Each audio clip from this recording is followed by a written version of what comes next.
Hi, everybody. I hope you're having a good day today. We're back with Poker Mind Expansion, Episode 4. Um, so,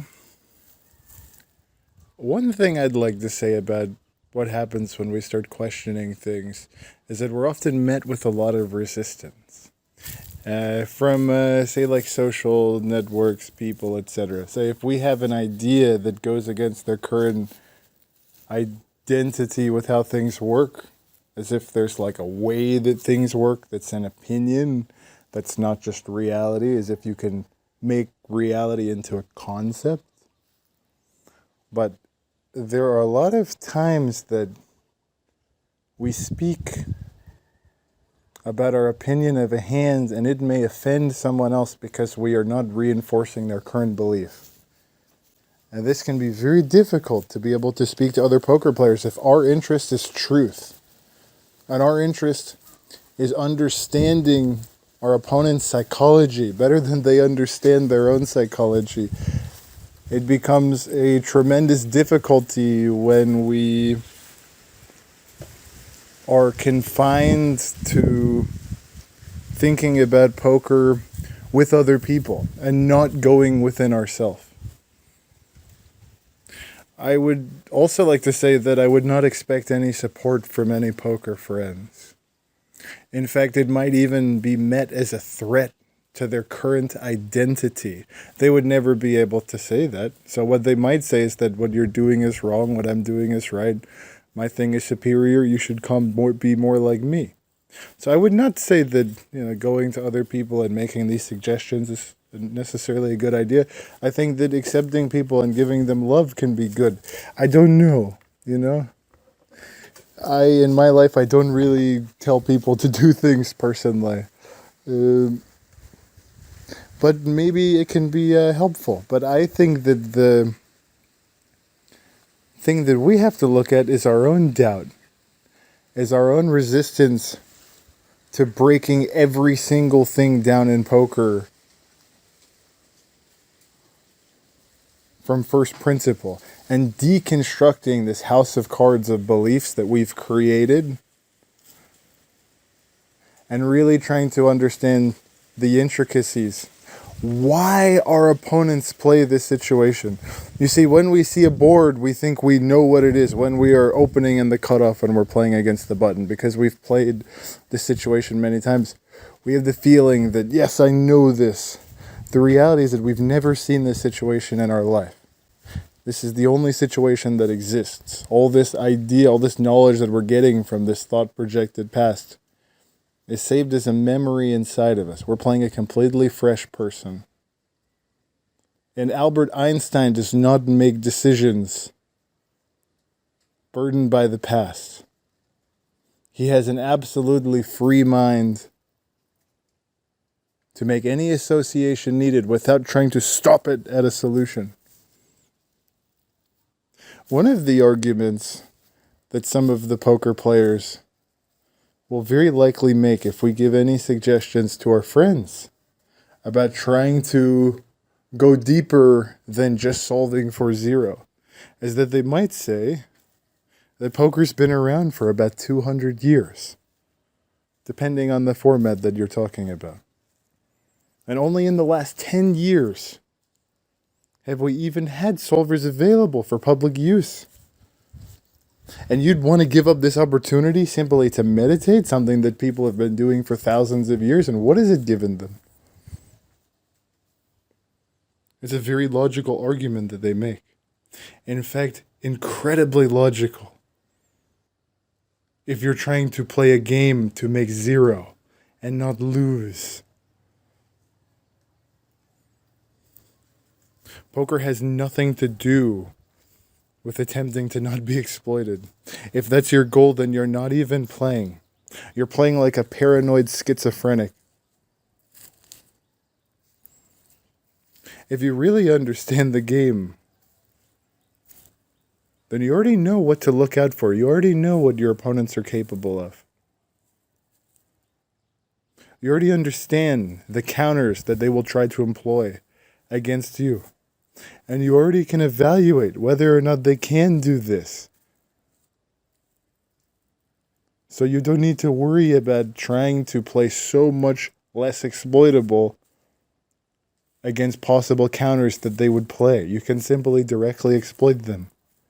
But as long as everybody lives in this delusional land of I'm going to attempt to not be exploited, they don't even think about what the problem is that they need to solve. How do I make money? How do I beat my opponent? The edge that we are going to end up having is simply because of our opponent's delusion. In fact, they don't even know it's delusion because they will recite that the GTO is math and it's real. But they haven't even questioned what problem they're trying to solve. What am I trying to do in poker? And they will go on about, well, of course we're going to use a little bit of exploitative. But how can you even use GTO if you don't understand game theory? What, you've just gone to a solver and clicked a few PioSolver buttons and you believe that this pictorial thud, which arises as a memory in game about how you should play right now, has any meaning past alleviating your negative feelings and your doubts about how you're not actually good enough? I'm sorry, but if you were good enough, then you would not have that doubt. So there's no reason to look for a solution because there are no solutions. Poker is just infinite possibilities. But only the conflict solution mind wants to stop it. Boom. Boom. Fortunately, EV and love for this game go together. And it comes from truth. It doesn't come from trying to stack layers and layers and layers of words as a defense mechanism to be able to run away from the reality that we don't know what the fuck we're doing. There's no possibility of knowing directly anyways. We can only build a better model. But the brain thinks in terms of black or white. Black, I don't know, or I know. White, I know, or I don't know. Nothing works like that. You have to be really, really one-dimensional in a one-dimensional world locked away in a little box if you believe that those things are the case. And I don't think that we do because we've been making a living at poker for a very long time. You see, but this is the way that we've been trained to think in. And in fact, this is even the way the training sites are able to sell in because they want to give the illusion that we're learning to alleviate this pain of not knowing. But there's nothing wrong with being ignorant. Ignorance is absolutely beauty.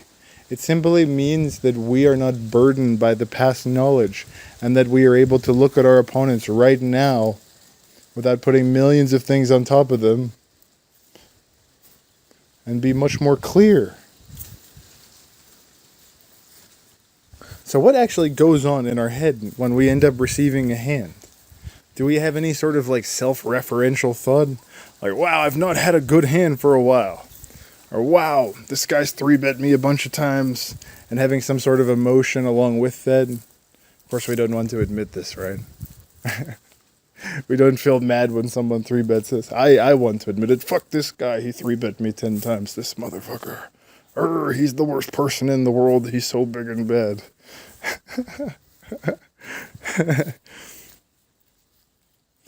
First of all, I hope we don't think in terms of like only language. Language is fine. I hope we're thinking about poker in terms of like a pictorial thought, much more fluid, much more multidimensional. A great visionary named Leonardo da Vinci said that if you're not thinking in pictorial fluid thought, then you're thinking inside of a prison. The strategy mind has so many dimensions, but if you're stuck in language and you are stuck in this world of where you're trying to convey your ideas to other people, then you've never had a single original thought in your entire life because you have not gone beyond language yet and realized that language is simply a game that is trying to bridge a gap which is unbridgeable. We have to go beyond language. Leonardo da Vinci was interested in his pursuits like a child.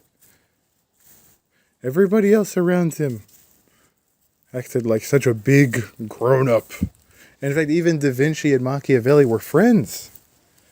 And Da Vinci would often try to point out to Machiavelli that he was more interested in conveying that he knows some ideas about things that he's talking about more than knowing the ideas. He's more interested in conveying the fact that he knows about these things to other people, so he's perceived as knowledgeable, rather than him being interested in the actual ideas themselves. And Machiavelli was a very intelligent man, and he made his decisions. But Da Vinci was far more interested in the purity and the beauty. He was not interested in winning friends and influencing people. He was interested in truth. He was interested in using his creativity, in expanding his mind and feeling the love of existence. Da Vinci approached life with such joy, like a little child, a young child that runs and tries to catch butterflies and sings and dances and hasn't learned that he's a bad person and isn't allowed to have fun. He needs to be sad. He needs to be in a box. He needs to be in a cage for no reason other than other adults are uncomfortable. And they are just like pretending to be characters in movies. Like they're just playing roles. And they believe that it's actually them. Of course not. Life is just a game. It's an absolute joy. Even Da Vinci met Michelangelo. And you see, Michelangelo was much more straight and narrow. He was much more into just copying arts that he has seen before. Yes, he was absolutely talented, but he was not 1/100th of a Leonardo da Vinci. And in fact, they met together. And in fact, Michelangelo was far more interested in the attention that he was getting from people and what it did for him in the eyes of others relative to his actual pursuit. He was not a Vincent van Gogh.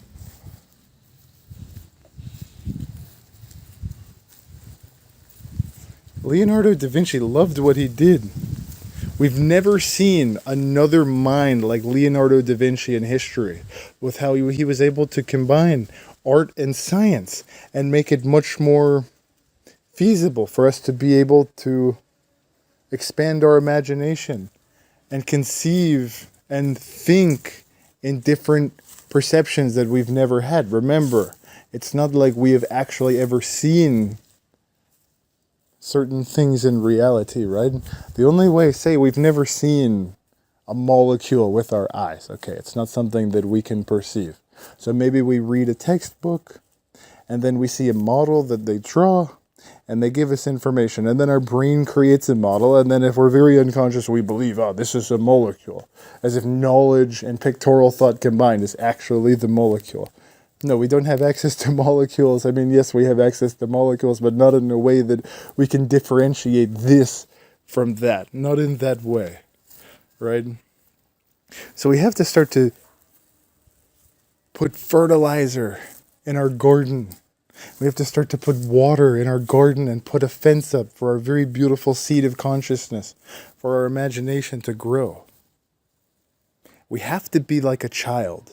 We cannot be this silly man who gets angry when he loses a river card because he's just dreaming about 3 months in the future. I can't pay for this. Oh man, this person is mad at me. He thinks he's not even like a strategist. He's just like a little child. Like, go watch Doug Polk. Come on, like don't like waste your energy. Or give yourself loving compassion. And then sit and actually feel those bad feelings. And don't try to run to Pio-Solver more so you can win more and get more angry. But like, look at the reality. That like, that shit doesn't fucking work. Not that Pio doesn't work. Absolutely not. But if you're a slave of your emotions and you think that you can play poker, you're absolutely delusional. You're completely dreaming. Completely dreaming. Jesus said, I tell you the truth, unless you change and you become like fucking children. Well, I don't think he said fucking, excuse me. Okay? You're never going to enter the kingdom of God. Right? And what does he mean by that? Jesus Christ is not talking about the afterlife when you're dead. Jesus Christ is talking about mind expansion. He's talking about enlightenment. He's talking about samadhi. He's talking about self-realization. He's talking about creativity. He's talking about love. He's talking about dance. He's talking about singing. He's talking about hugging, kissing, poetry. But the society is much more interested in getting us to watch Things on television like two men beating the shit out of each other. What a barbaric, disgusting thing, and we call this entertainment.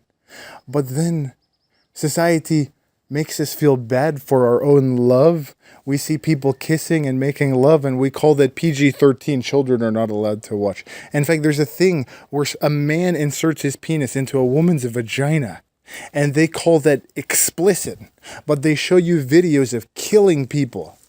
Of course, they don't want men to cry because they shame men for having emotions until they're suppressed. You see? If you have a society of men who cry, they're not going to fucking want to go to war. They're going to want to play piano. They're going to want to play video games. They're going to want to play with their dog. They're going to want to do intelligent things, not simply be slaves. Women are much more natural. Only because of the mistreatment that society does to men. Women are much more free, much more intelligent, much more fluid, like water. Not because they are born that way, it's only because of the way that the minds are conditioned, and it's very superficial. But men are shamed, and they're told you're not allowed to cry. But if you ever see a man crying, if you ever see a man expressing how he actually feels, then he's shamed. He's shamed. No. You cannot express yourself or you're making everybody else uncomfortable. You're a man. Don't you know your role? But you see, all gender roles, all social roles are absolutely disgusting because it's a presupposition on how you should behave. If you think that you should behave in this way or that way, then you're not natural. A deer does not have this presupposition. Only a socialized human being who believes in his own social conditionings and calls it his own opinion does that. But poker players, again, are far more intelligent than to simply sit in the trap and go work at Jack in the Box, go work at 7-Eleven, go work at Burger King. And there's nothing wrong with those things. No insult to anybody that's doing that.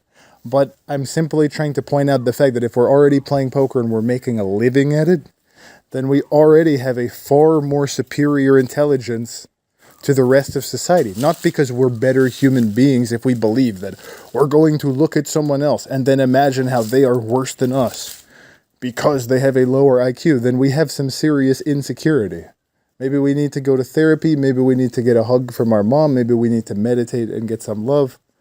But we don't need to kind of perpetuate this judgment. But this is how we're taught to think in terms of superiority, inferiority, because the society is absolutely hierarchical. Now, Jesus was trying to explain a little metaphysical fact. And any physicist will confirm this with you. The Christians don't understand, but a physicist, a scientist will confirm what Jesus says. Jesus says that I and my Father are one. He also says, which maybe sounds like a contradiction, but it's absolutely not. He says that I and man are one. I and all beings are one. I am one with life. A physicist will confirm this, by the way. If you believe that the psychological character in your brain that says you're separate from reality is actually separate, you should go see a physicist. Because each moment that you're moving, you're going into a completely different field of atoms. You're not the one that's doing it, by the way. That big floating ball of rock that we're spinning on is going into a new atom field all the time. So whatever you are is not atomically bound. This is physics. It's not religion. Religion is operating on belief. And true religion, which is about the subject, which is about going inside of ourselves, not focusing on the object, which science is a set of methods for making predictions about objective reality, you could say. For instance, a very general definition. But we could say that religion is about making realizations about ourselves from the subjective, not going to a church and getting attention and telling other people that we believe in God and getting pats on our backs. That's a bunch of bullshit. It's okay because it's beautiful if you want to meet your friends and you want to share love. But if you think that you're only going to meet God at the church, God is all around you 24 hours a day. And if you think that God does not like certain parts of your life because they're irreligious, then you don't know what religion is. Most Christians don't even know that Jesus Christ, went to India and he went and studied Buddhism until he became enlightened. But Christians are basically the same mindless people that went and killed Jesus Christ. They are the same people. They are no different. They don't think for themselves. They only borrow their knowledge. They don't do any kind of fact-checking. They don't know history. They don't study it for themselves. They only say pleasant things to other people about Jesus so they feel community. But that does not actually help you become free. Jesus was telling you that you are perfect and that you don't need to rely on anybody else, that you yourself are one with God. And then you have these people who have been taught to hate themselves so much that they find it necessary to tell you that you're not good enough. But if you do something in the future, then you'll be better. No, reality is that the human brain does not understand the ordinary separated state of consciousness. They cannot understand why they are in so much pain, why logic goes against their entire perception, why there's so much pain coming out of nowhere. So they create beliefs to explain their emotions. But if you're not a slave of your emotion, it's if you've realized that your emotions are just reminders, they're not actually going to kill you, you're not under threat, it's just what it's supposed to feel like. Biologically, it's supposed to make us feel like we're dying, to remind us not to be killed by a predator, except that we mix up thoughts with reality, and we mix up associations with this thing being threatening, like a door slamming, with something that happened 20 years ago when an ex slammed the door and we got whatever, right? So there's this association. And then there's this nervous system which is, boom, hijacking us. Fear, pain, etc. Now, all the identities that I'm a Christian, I'm a Jew, I'm Buddhist, I'm any religion whatsoever, it's still an identity. Nobody that actually wakes up can be identified with it, one of these things, because all these are just ideas that exist in our mind. So if you think you have the idea of, say, like Christianity, and then you know that this other thing exists, this other religion, whatever, and you say, I'm better than this one, but it's only off of the backs of the other one. Obviously, better, you have to compare better to something else that is worse. So in order to make your thing better, you have to look around and find someone that's worse. It's completely ungodly to do something like that, because God would only love. God loves everybody and everything perfectly. But because something goes against someone's beliefs, they say, oh, this man is bad, he's against God. No, what the reality is that something hurts someone's feelings, and because they don't have the capacity to understand why these words are so insane, they think the reason why they're feeling bad is because it's against God, and that's their justification. No, you just don't understand your emotions. God loves you, right? When we're playing poker hands and we have negative thoughts and emotions that arise, we can sometimes experience them in the form of how things should be different, for instance. So there's reality, something is a certain way, and then we have a pictorial hallucination, thought on top of reality. Right now is not good. If it was something else, so we are imagining, we're not looking at reality, right? Reality is physical reality, what's in front of us. And we are imagining how if something was different, then it would be better. See how illogical this is. There's no possibility of something being different because there's no such thing as time. Time only exists as a pictorial thought. So how is this logical? You see, the brain does not do things that are logical because it's hijacked by the emotional system. So it creates beliefs like time. It creates beliefs like space. If you ask yourself very logically, these are not philosophical points, these are obvious facts, by the way. If you ask yourself, you can only access reality through the five senses. So you can only hear, taste, smell, touch, see. That's how you experience reality. You don't experience reality through ideas. You're only experiencing yourself. Ideas exist within your brain. It's not like ideas about like, yes, you may go to the refrigerator and you may not have the thought. This is a machine that has a cool temperature that keeps food preserved. You may not have that consciously, but you still understand the meaning. So you don't see the refrigerator, you see the meaning of refrigerator. So we have to become more conscious, and we have to be more aware of what this actual internal dialogue is when we're playing poker. So what is the need for certainty anyways? Why is it that when we're in a hand, we have a feeling we need to know what the EVs are? We need to know what we're doing. First of all, we never know. It's very likely that our opponent is almost always better than us when we're playing, right? Or it's very likely. Well, it depends on the stakes that we're playing. No, that was not really a correct statement. But it's very likely that our opponent is better than us. And when I say very likely, I'm not saying like 70%. What I'm saying is that if you look in a pool and you're not just like sitting there with your ego, I know more than everybody, but you look very objectively at a pool and the amount of people that play and the amount of people, say you've made some money. And obviously you have made a decent amount of money because you're taking money out of the pool. But again, like who are we playing? What are our opponents? Our brain always creates a model of what our opponent is doing. But the brain only can think in terms of this is what he's doing in this node. This is what he's going to do in that node. It cannot simultaneously see everything. Imagine how multidimensional poker players already think relative to the rest of the world. Poker players are already very rebellious, very intelligent, great thinkers. There's a reason why poker is so entertaining, because it's a game of psychology. And that is the ultimate pursuit, to be able to know oneself. There's nothing higher than knowing oneself. But any logical human being who sits and thinks for more than a minute would be able to agree with me, I think, that we cannot directly know the EVs in this pursuit of constantly trying to figure out a no, which is not even thinking and not even hand reading and being critical about what do I think he's doing at this moment. It's actually just reinforcing we have a current belief what to do. But it's not even like we're thinking. We're just recalling ideas like a robot. Yeah, this is what Pio Solver says to do on this flop. I think he's going to do that. I'm going to do that. Boom. Well, how many hands an hour are you playing? Are you playing like 400 hands an hour? Slow down. Go slower. Think. You'll never expand your mind if you're running on a hamster wheel. Go, go, go, go, go. We're all going to die. So you don't get any extra chips for going faster. At the end, you're going to die.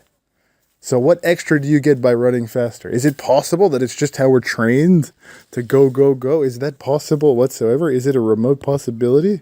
That it's simply our conditioning that makes us go, go, go, go, go without ever being able to stop? No way. Absolutely not. It's the most productive thing to do 3 things at once and all of them doing a shit job, because I feel more secure about myself when I say that I accomplish more things. But if I looked at actually what I'm accomplishing, if I looked at the depth and I say, man, it's so hard to get better. No, it's only hard because everybody solves the wrong problems. We have the greatest opportunity in the history of the world as poker players, because nobody's even solving the right problems, because everybody is so terrified of actually opening their minds and thinking for themselves. So these people that are unwilling to are all the same people who we are going to be able to get an edge against. And it's not about getting an edge. More so, it's about being able to play against tougher and tougher opposition and having more and more fun. Obviously, if you play against video game players, you don't want to play weak video game players. Poker is like, yeah, it's all about making money. But they haven't understood that like the difference between like 1 million and 10 million is not very much. If you can actually support yourself for food, and you can support yourself for a space to live, then you don't need anything else. If you want to get all these amazing fancy things, great, amazing, no problem. But what I'm saying is that that does not fulfill your soul. The soul wants to be able to really love this magical pursuit, not just buy a bunch of big toys so other people will think that we're good enough. Most of the reason why we want to buy so many things is mostly out of insecurity, because we think that we'll be perceived bad by others, but it's not possible for us to be bad, because it's only an illusion, it's only a delusion that we could compare ourselves to another and think that we could somehow be inferior. It's not possible. It's only like a dream. It's not possible.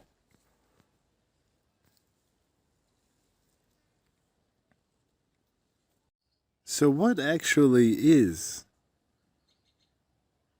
this pain mechanism, this go, go, go, go, go? Right now is not okay, but if I do something in the future, then I will feel better. What is this deep unconsciousness? Are we not aware that it's impossible to feel better in the future because the future doesn't exist, and the reason why the problem exists doesn't exist? It's like a hallucinated idea on top of reality that's superimposed. within our perception. So what's in spirituality is referred to as the ego.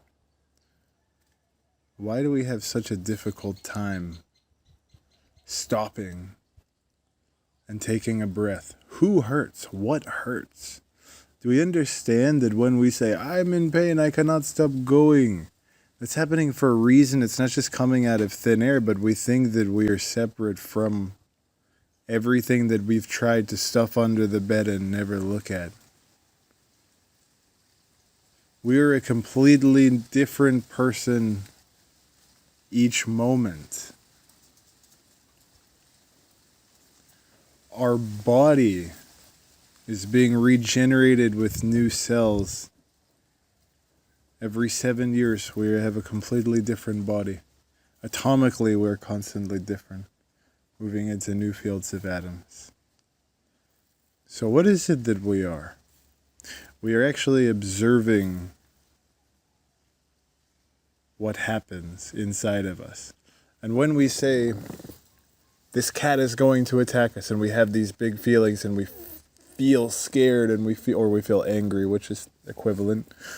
These emotions are simply reminders. It's not like any emotions are different. It's not like crying or laughing or being happy or sad. It's not like these things are actually different. These are simply reminders. In fact, true happiness is beyond the mind. True happiness is simply peace, is nothingness, is emptiness, shunyata, samadhi. So this kind of mechanism, the ego, this part of us that wants to avoid painful experience, that wants to run away. There may be many different vessels for this mechanism. It may come in many different faces with mirrors and smoke screens. It may come through different thoughts in our mind. There may be a situation that manifests, but ultimately we're giving the situation the meaning. Again, a child is like a blank piece of paper. He's free all the time because he doesn't put meaning on top of things. A child is absolutely ignorant, right? An adult is very knowledgeable, which is what perpetuates his pain and his fear and his imprisoned life. We hear that 1 in X people will get cancer.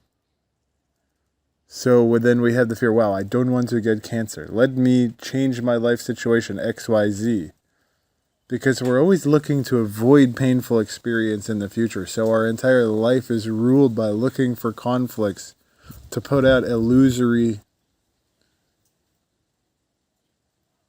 problems that are simply fairy tales, aka our own thoughts. We hear a thought and then we get scared. Do we understand that thoughts cannot make us scared unless we don't have the capacity to differentiate thoughts from fear?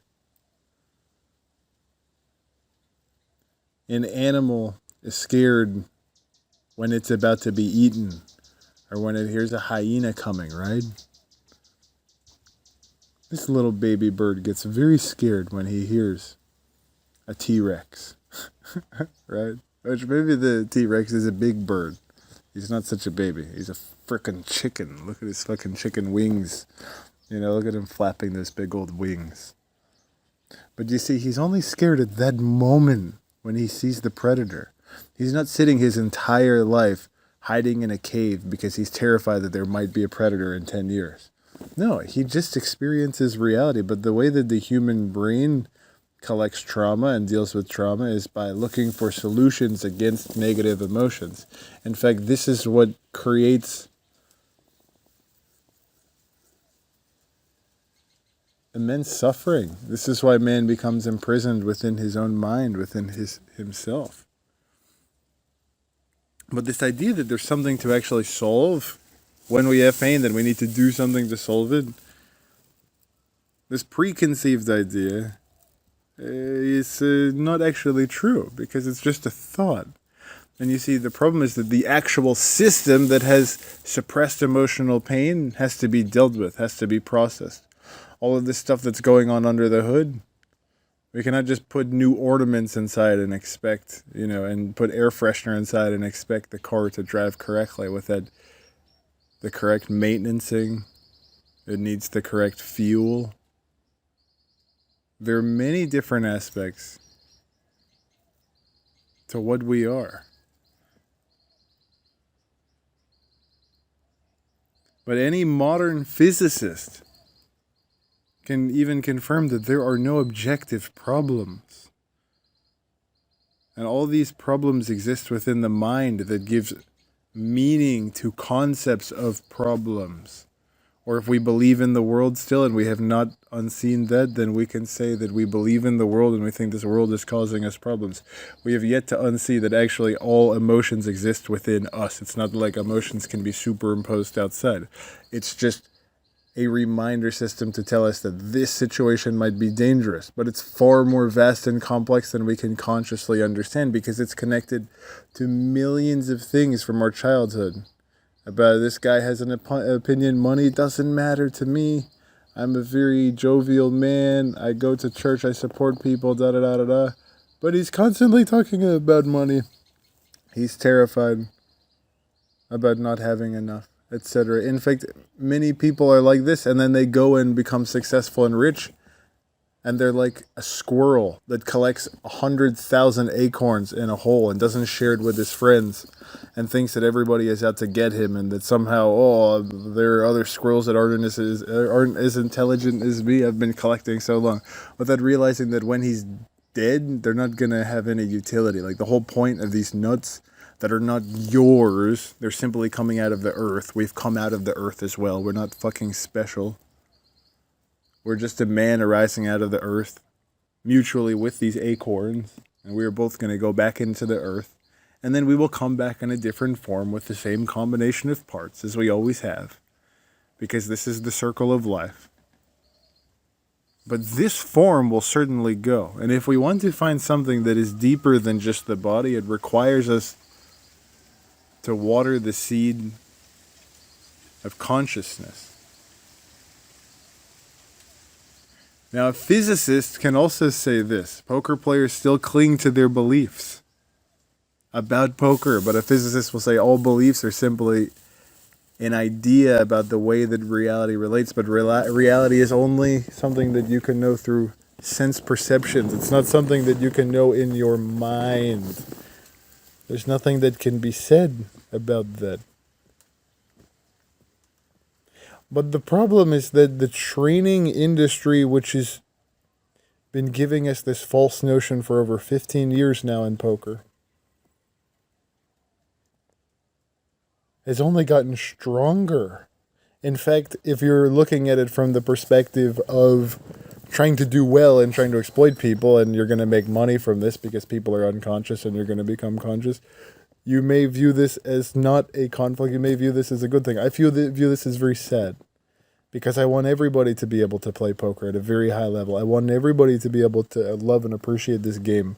And there's an unnecessary amount of competitiveness in this society which stems from our own insecurity and believing that we're not good enough to begin.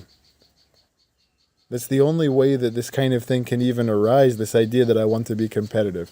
Now, I'm not talking about in terms of monetary resources for what we do with our body. I'm talking about the psychology behind believing that our emotional feelings and our system will feel better as a result of doing something.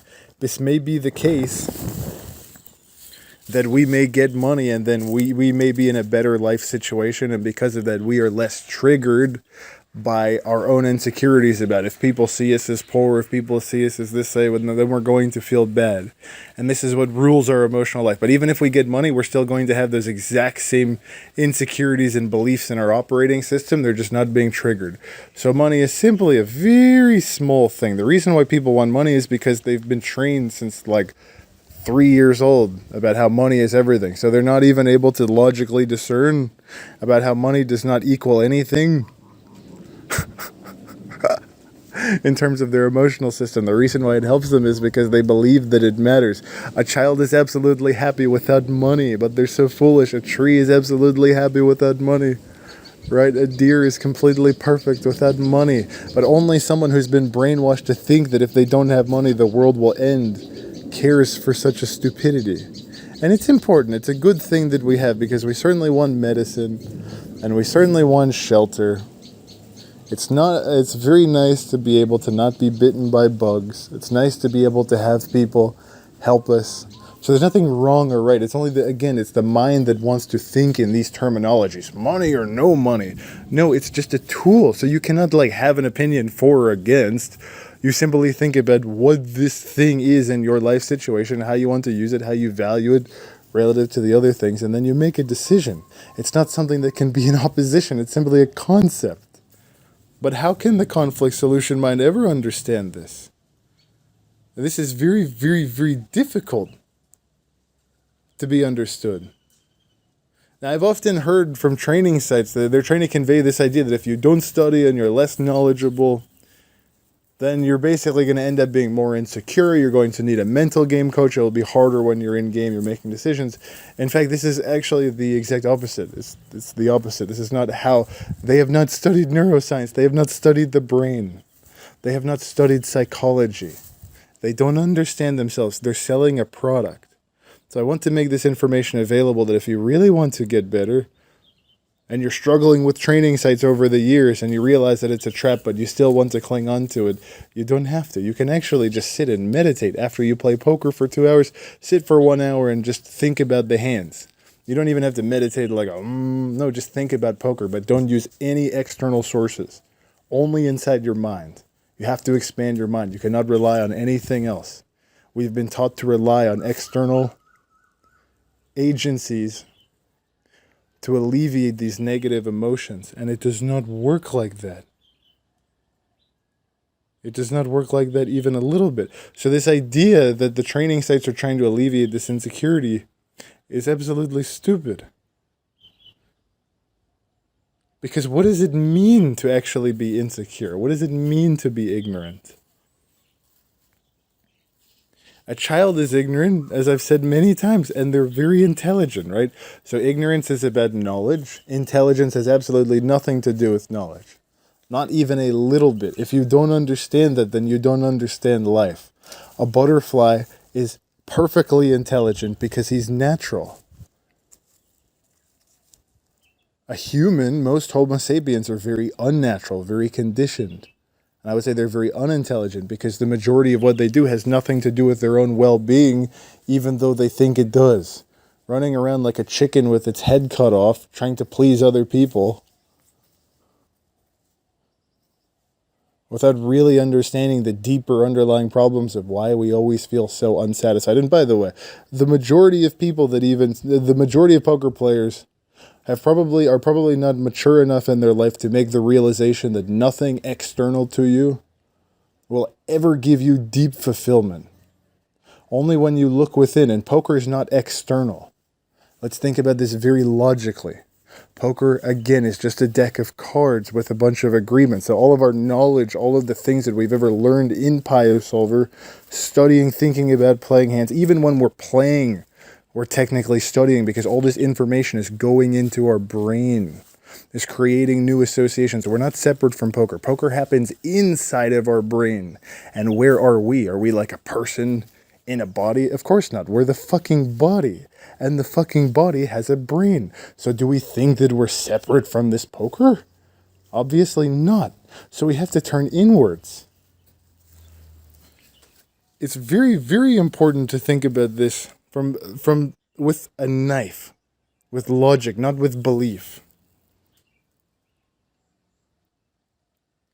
So insecurities have nothing to do with knowledge acquisition or the need to feel like I'm in control when I'm playing a hand and I know what's going on.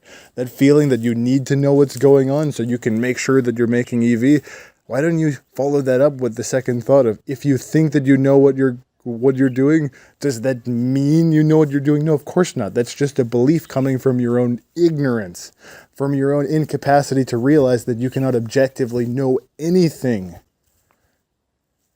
The only way that you can know is through your 5 senses. So all knowledge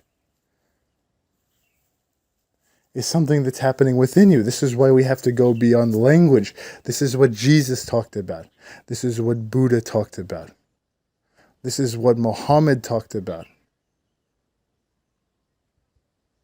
This is what Krishna talked about. This is what Lao Tzu talked about. This is what Ramana Maharshi talked about. This is what Eckhart Tolle talked about. This is what Deepak Chopra talked about. This is what all of the mystics have been talking about since the beginning. Since the beginning of our written history, they've been telling us that there are ways to expand our mind, but we are slaves of this society and we cannot wake up because we believe that these training sites are going to help us, and they won't. Only meditating and going within will. You're not going to learn from someone else. You're only going to learn from going within yourself. You certainly can learn from PioSolver, by the way, absolutely. But you have to at least be able to expand your mind to know how to use that information. And guess what? All the info that you've ever learned about PioSolver, databases, hand reading, everything, it's already inside of you. It's impossible to lose. This is what we need to do, is we need to create new connections with information that we feel that we've never even been able to remember for 10 years, 5 years, however many years. Because the brain becomes compartmentalized over time. We have this belief because the society says as you get older, things will get better. Of course, that's not true. It's just simply a way to get people to be your slave. But actually, if you look at neuroscience, something that's real, not just stupid words that are beliefs that make the ego feel better, but reality, actually, as we get older, the brain becomes less and less connected. It's able to make associations on the fly much less easier, much less malleable. This is why children are able to learn a language like that, multiple languages before the age of 5. But adults cannot even realize that Republicans and Democrats are absolutely no different, and that rather than hating each other, they should go and kiss and love each other and maybe help people in the street that don't have food. Maybe they should give them some shelter and not think about illusory problems with people that they've never even met in the Middle East and argue with each other. But they have a psychic parasite in their mind that doesn't allow them to see reality. It only allows them to experience hatred for others because they have negative emotions within themselves, and it hurts their ego to admit that, oh yeah, no one else is to blame for this. I'm not to blame for this. I'm not bad. This is just the way that the human brain works. It gives sensors and it gives responses like, hey, I kicked my foot on the door and I stubbed my toe, whatever. It really hurts. It's not like this door is bad. It's not like I'm stupid. It's just a reminder. Okay, well now next time we go into reality, we will readjust. There's no morality in our actions. There's just actions happening. And then the ego that's so utilitarian. I want to make every single action perfect. It will judge your own actions. It's the voice in the head that says, damn, did I do this good enough? That's not you. That is simply a fucking program. It's like the Matrix, but it's not the Matrix. Because it's simply like a defense mechanism. It's like we're driving a car and we see the light turn yellow and our brain starts imagining scenarios where, wow, we could get, like, what, we have to know the meaning of this yellow. And some people are more inclined to zoom past it because they have the idea that people will not go out in front of us and somehow we need to save time and blah, blah, blah. Other people will be much more conservative. I would never want to risk it. But these are all different perceptions, and these perceptions come from the knowledge that the driver will have. But the problem is that the brain believes in this objective. This is the way it is. They say, no, I will never do yellow because it's more fast and it's more dangerous. Well, first of all, dangerous is a very ambiguous word. Life is dangerous. You're going to die. So then you can start to say, like, well, what is the utility of when you see the yellow light and you're about 100 feet away? Should you hit the brake fast? What velocity should you stop? But then they confuse reality, like statistics, with morality because they want to condition you into being a slave and a robot in order to make decisions. Again, poker players are not at this low-level intelligence. They are far superior intelligence. Because they've been having to think and outthink other people who go and work jobs and make money at this game. They've had to think very deeply, and the rake deficit is very large. And even recreational players study. Even recreational players watch training videos. It's not like 10 years ago. Making a living is very difficult. So the intelligence that we already possess is deep. But what is insecurity? So insecurity has nothing to do with physical threat, psychological insecurity. Insecurity always has to do with the threat to the psychological image or the self-image or the sense of self. Children are basically always relaxed because they have not created meanings as to who's dangerous and who's not. That's why we say, kids, don't trust strangers. Be terrified of the world, which this might have good utility in a place that's not safe. So it's not like we should not teach them that either. We should just be able to help them differentiate that not everybody is bad, but you may want to communicate with these people more, whatever the case is. Like, stay in this neighborhood. If someone is trying to give you free candy, maybe you don't take that, but we don't think they're a bad person. We just realize that it's dangerous, etc., right? But the way that we teach our children is through fear, making them terrified, until the people actually start to believe that things will happen to them particularly much more often than statistics. And they have this great reaction, I'm terrified of doing XYZ. And then we say, well, what is the likelihood that your body is threatened? And it's 0. Just about 1 in 10 million. And then it's like, well, what is this huge reaction? And then they say like, oh, there's something wrong with me. I shouldn't feel this way. There's nothing wrong with anybody. Everybody is completely perfect. It's just like social conditioning. We've run so many experiments on animals and we know everything about the neurology, but no one wants to look at the fact that the human brain is much more malleable, much more easily able to condition because of the split between the unconscious and the conscious. So let's say we're playing a game online and we, like make some big value bet, and then our opponent, we were on the river, we go all in for like 150 big blinds into the pot, we bet 1.5x pot, we're like, yeah, he tanks, he folds, he shows top pair, top kicker that he folded. It's a GTO 100% call, so he makes a huge exploitative fold, and then he calls us a nit. And then we get angry, fuck that motherfucker, I have bluffs here, I want to prove, da-da-da-da-da, and then we feel like this emotion as if we want to prove. As if we're just like a gramophone record, like someone just fucking like pushes the button and then we just have this recorded response, like we're controlled by other people. This is social conditioning. We get mad and we feel the need to like respond to them in the chat because they call us a nit, and they're trying to prove their own insecurity because they're actually scared about making such a big fold, so they have the idea that they want to show you that they are superior to you, even though that if actually this was their strategy, then they should never tell you. If they truly believe that you are under bluffing, then they are absolutely stupid to be showing you their hand, but it's their ego that wants to prove that they know what they're doing. Do we see how irrational poker players are? But we don't want to look at how irrational they are, because if we see how irrational they are, then we will start to see our own irrationality. And our own irrationality scares the shit out of us. It's completely terrifying. So again, on average, intellectuals, like people like painters, people who love music, someone who can sit on YouTube and just listen to music, not try to acquire knowledge, not try to accomplish things, not try to talk to their friends. Someone who actually can just listen to music and enjoy and relax, or play video games, for instance. But not trying to get something and accomplish something. Just being able to relax, being able to sit and cook food and clean.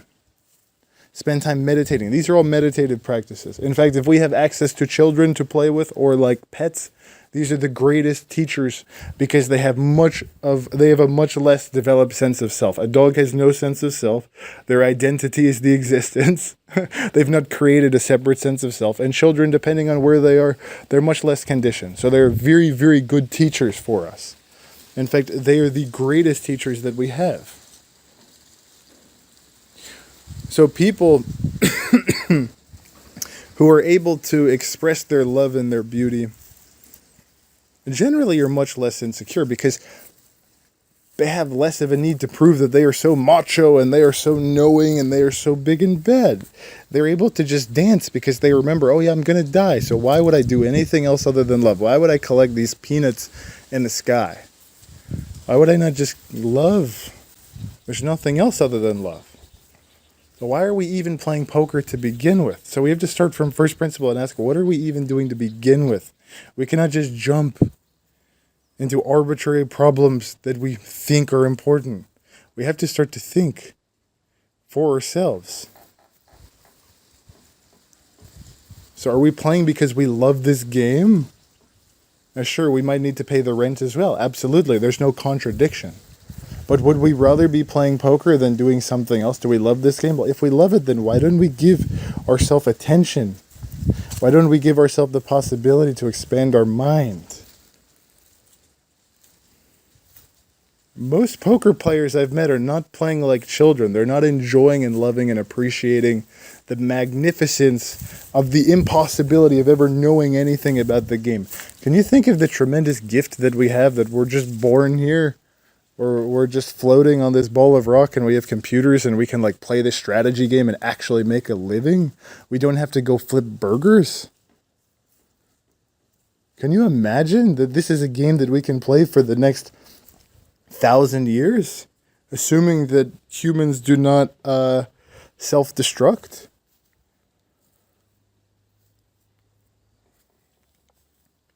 Poker has no conflicts in it. It has no solutions. And if you can think that there are conflicts or solutions in poker, then you're believing in your own thoughts, because they're actually not anywhere to be found. Right? You only have decisions. Decisions are not conflicts or solutions. The only way that that poker exists in reality, where it manifests in some way that you can even like directly know, is through your decisions. Those are not conflicts. If you call a decision that you're making a conflict and then you look for a solution, well, you've already put yourself on the cross. Because poker is absolutely infinite. You'll never be able to box it in. You can never pretend to know the box that it's in. And if you think you do, then you're very arrogant. And you believe yourself too much.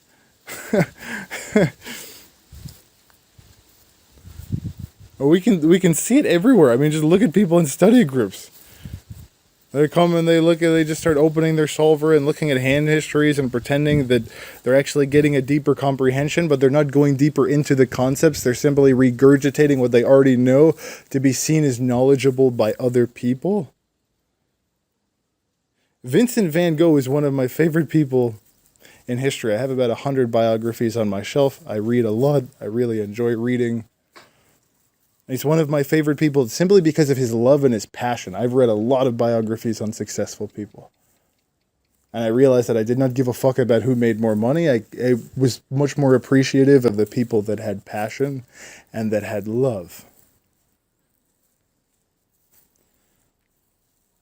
Now, to Van Gogh, it did not matter how he was perceived by others. It didn't matter how much other people thought that he was a master. Van Gogh was actually viewed as a fucking loser and very ordinary and mentally ill in his time. I certainly cannot agree with that, and I don't think that the majority of us would share that same opinion anymore. He was in love with what he actually did. He was absolutely in love, more than anybody that I've ever seen. A poker player has to have the capacity to believe that a river card is coming, and that has some sort of meaning to whether or not it's in his favor or his opponent's favor. And then he has to react in all these ways inside when this card is coming. Instead of thinking about what his opponent has on the other table, he's spending mental resources and energy like a robot programmed on just things to think about that don't matter.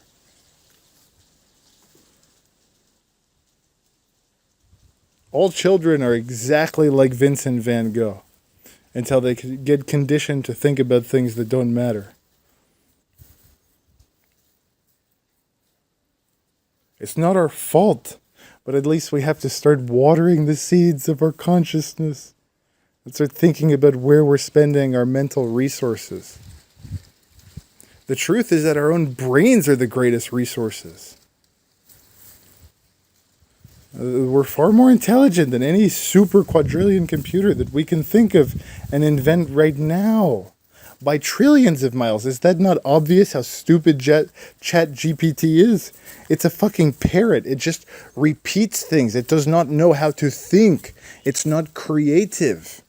But that's what people are taught, is to repeat, and then they think ChatGPT, it's amazing. What stupidity. But that's because people do not have the ability to think in multiple dimensions. Now, Vincent van Gogh was kept in a psychiatric hospital. Actually, I think back then they probably called it like a loony bin or a madhouse or whatever. Okay, for about a year. And I don't think that this guy was actually crazy, if I'm being honest. He was painting things that we didn't even know existed. In the year that he was in the psychiatric ward, he painted his absolutely best paintings. And who puts you into a psychiatric ward? People that are scared, right? Why would you put another human being into a psychiatric ward if they're not a harm to other people? Even if they're a harm to themselves. Okay, then we help them out a little bit. But what is the situation? Why did they put Vincent van Gogh in the psychiatric hospital? I don't think he was insane. I think he was of a far superior intelligence of the ordinary man. And I think that there's even some evidence to suggest this. During the year in his painting, he painted some of the greatest pictures of the sun. And some of the sun pictures that existed at that time were simply circles, because the belief was that the sun is simply a ball. The stars are simply a ball. Now, Van Gogh was painting stars in spirals, and many people said, God, this guy is such an idiot. Why is this guy painting stars in spirals? He thinks he's so cool, just trying to be different than everybody else. Now, Van Gogh died, completely unknown. Nobody was interested. I'll speak more about him another time because I'm absolutely in love with the man and he's brilliant. But in the last 50 years, physics have also come to the same conclusion that Vincent van Gogh did over 150 years ago, that stars are much more spiral-like. They are not circles. How did Van Gogh come to that conclusion? You see, the ordinary mind thinks inside the box and it likes to label people as stupid or smart. But it would never be able to know this because it cannot superimpose itself inside of someone else. It just sees a few flash tad bits. I've seen this guy for 7 seconds and I hear a couple words and I believe that this entire model that I've created of this human being who's lived 40 fucking years, 30 years, that's lived his entire life, and that's all I've lived. I've only lived one experience. I think that I can know him. No, I'm just an idiot. That's all I am. Supreme ignorance, supreme arrogance to believe our own thoughts. But as poker players, if we believed our own thoughts, we would not have been making money. And I think that we can all agree with that.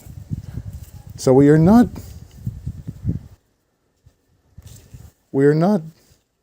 at any disadvantage. In fact, we are at a very large advantage to be able to understand ourselves and then to be able to understand our opponents much better than they can comprehend. And in fact, they will throw insults at us because they will not be able to comprehend us. Because it will be so challenging for them and it will confuse them because they will not understand us. This is another important point to make. I will continue with this. I think it's been a little while already. I love you all so much. I will speak with you soon. Mwah.